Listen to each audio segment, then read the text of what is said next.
Hello again. This is the news, things I've met on the internet, I found on the internet. It's my personal selection, so please, I apologize if the things that were interesting or are interesting for me are not that interesting for you, but every one of us, if we should collect the news, it would be a little bit different. So this is my selection. I will start with browsers as usual, and quickly through the newest recent versions. Microsoft Edge is the highest number, 101.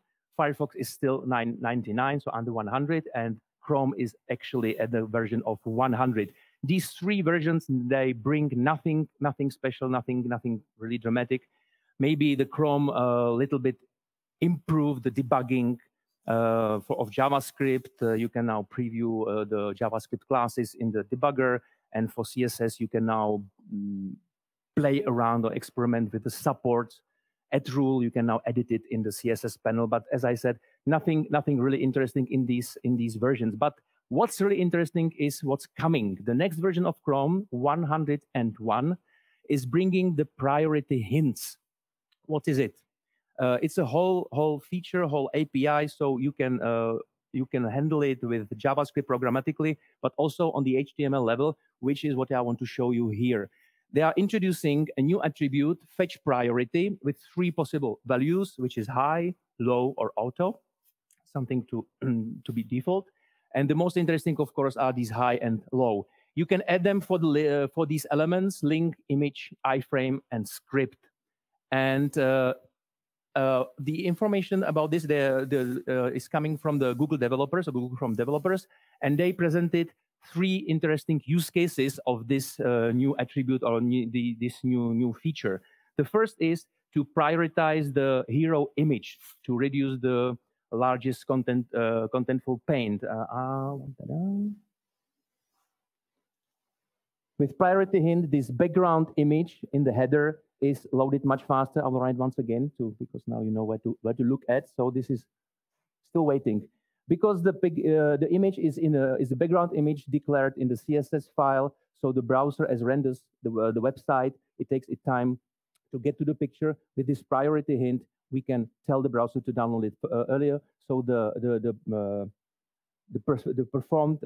perceived performance is better, and it's also good for the core vitals, for the LCP metrics. The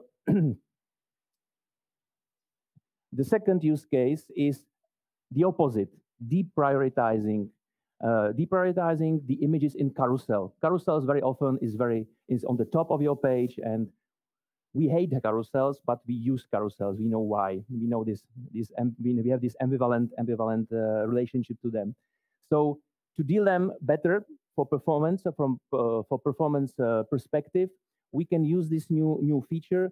So we load only the first image, which is visible on the first glance, and those that are behind the fold can be deprioritized with the priority low, so the browser doesn't care about them and renders the page down and loads them later, which is also good.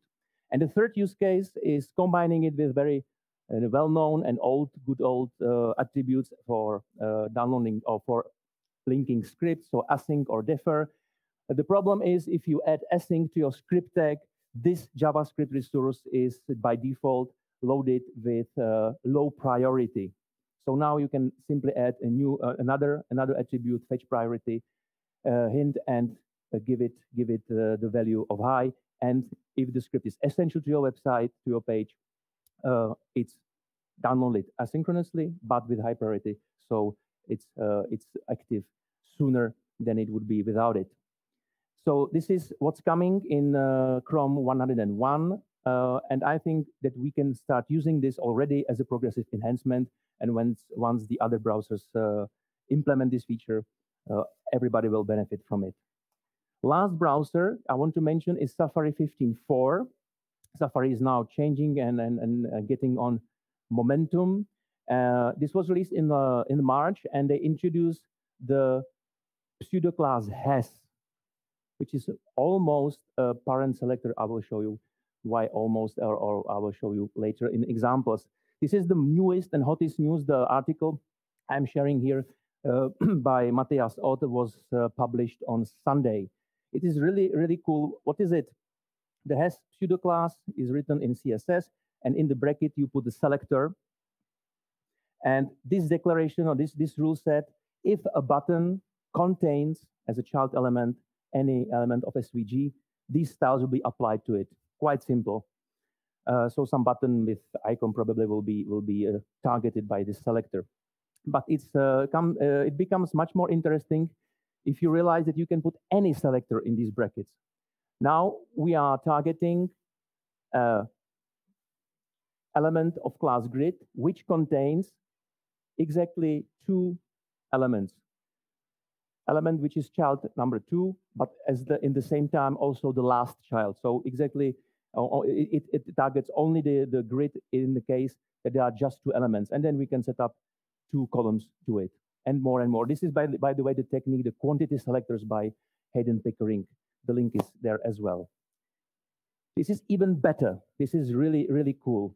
We know that we can in CSS target the siblings in our DOM, but only the next siblings, either the direct sibling with plus or next siblings, any of them with tilde.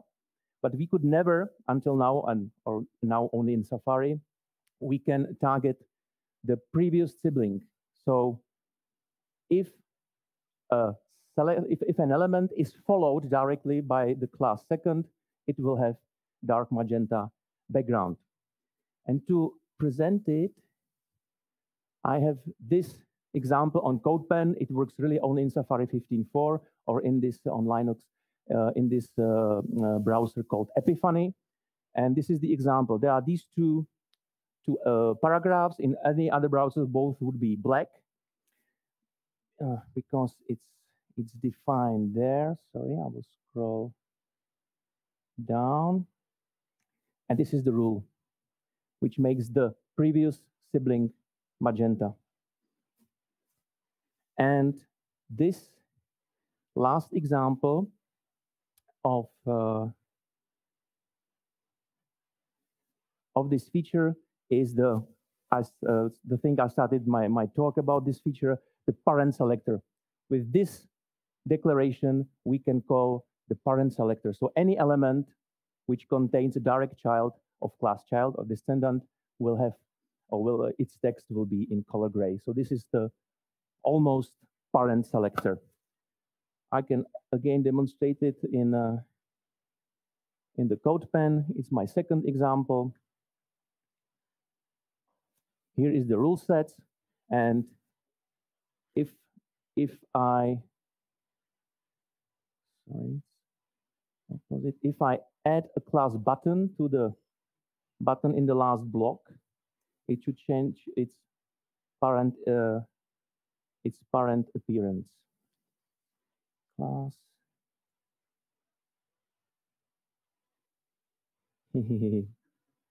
Sorry. I think I'm there. Yeah, that's it. So adding the class to this element, I styled the aside. Cool. So this is something what we cannot use at the moment, but I hope the other browsers will implement it soon. Oh, let's go on.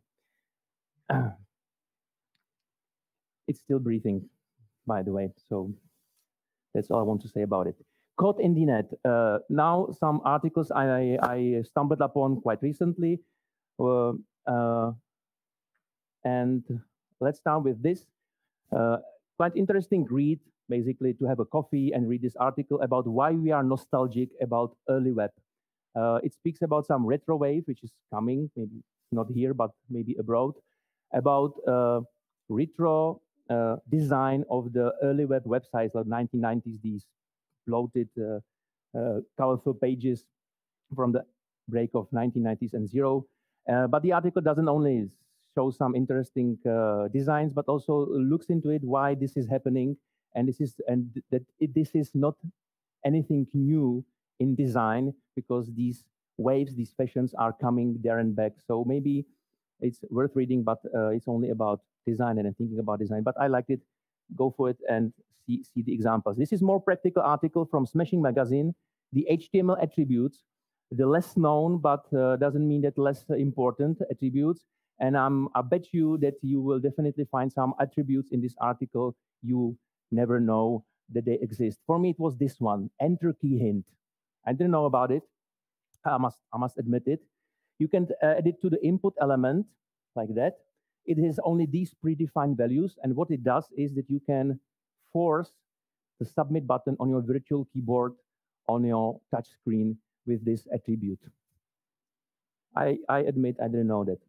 You know probably sizes and source set attributes given to the image image tag to download different responsive versions. But you can preload these versions with this form, image sizes, image source set, if you add them to the link element and improve the performance of your important images. The browser knows what it will be using on your page from this logic and preloads the correct image, which is then shown. This is something really only interesting stuff. You can add title to the link element. Of course, you can add title to any element because it's universal attribute. And what it does, you know, the value of the title is shown on hover if you hover the element. But if you add it to the link, I don't know about it, so I want to share. This is screenshot from Firefox. You can select the style sheet here in the browser settings to choose the style sheet under the name defined by title. Small little thing, but only interesting, and much more the attributes for lists and more and more. Why is CSS so weird? Maybe some of you ask very often. I don't know. Whether you like CSS or you hate CSS, this is video.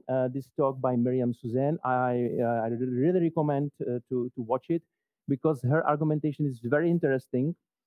And of course, she's an advocate of CSS. She doesn't think that CSS is weird, but she explains the difference between CSS or designing stuff by CSS and designing stuff for what do the graphic designers with their clever tools, or what do the programmers on the other side. Because CSS is different, our designers who design via CSS, so us coders, we don't have full control on the final display of our design.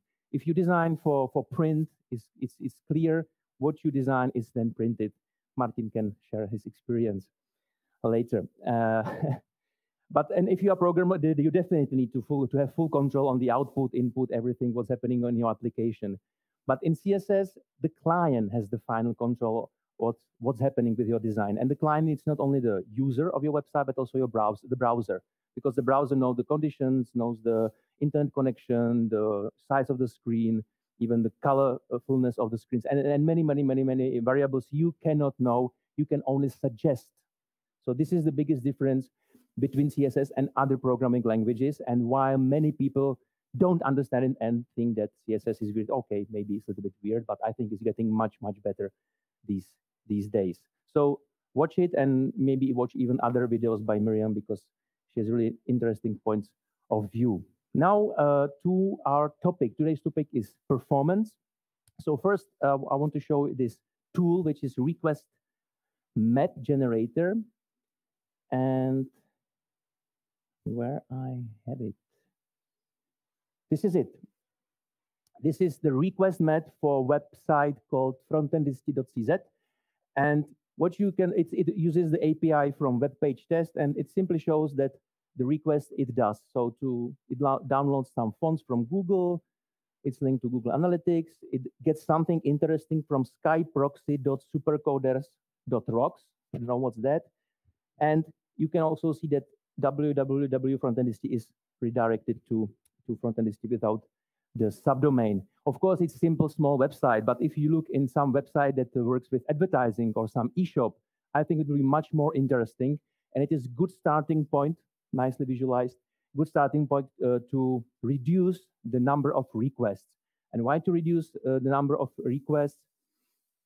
It's, I think, quite obvious because and it's coming from another article I want to share by Harry Roberts. You definitely know CSS Wizardry, because in his article he says the best request is the one that never happens. So to reduce the number of requests is really our goal. And the tool I presented, or I showed you before, can be a good starting point. But what I also like on this article, which is full of practical tips, definitely read it. Even it's from 2019, it's still very valid and brings important stuff and practical stuff about caching. But he also says before defining your caching strategy, you should start, as Harry says, the cache busting strategy. And what he means by cache busting is the evaluation of cache. So first start with this to plan it. He shows very interesting examples and even preferable practices or best practices. And then after that, build your caching strategy. And the last article about performance is also about cache, about back and forward cache. And what surprised me is this statistics that on desktop, 1 in 10, and on mobile, even 1 in 5 navigations are back and forth. What is meant by this is this. I will run the video. So on the left-hand side is with back and forth caching optimized. On the right-hand side, no. Oh, it's out. Okay. So he's going somewhere to the other page. And now he's going back. Immediate, it's instant, and now it's loading all the stuff from the scratch.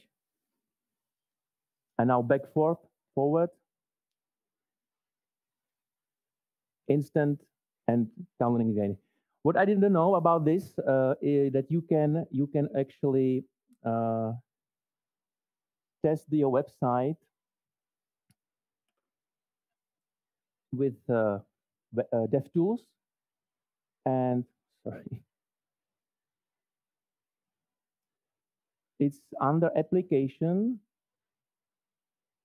cache, and there is back and forward cache, and you can test your website if it's ready or not. What they always mention is the problem if you use the unload method in your website, then this doesn't work, and it's something you have to optimize. Okay, and this is it. Yeah, the last thing, the performance optimization strategy in 2022. It's a collection of, it's basically checklist by compiled by Vitaly Friedman from Smashing Magazine, and it's also really interesting source what you really should check to keep your website or your pages performant.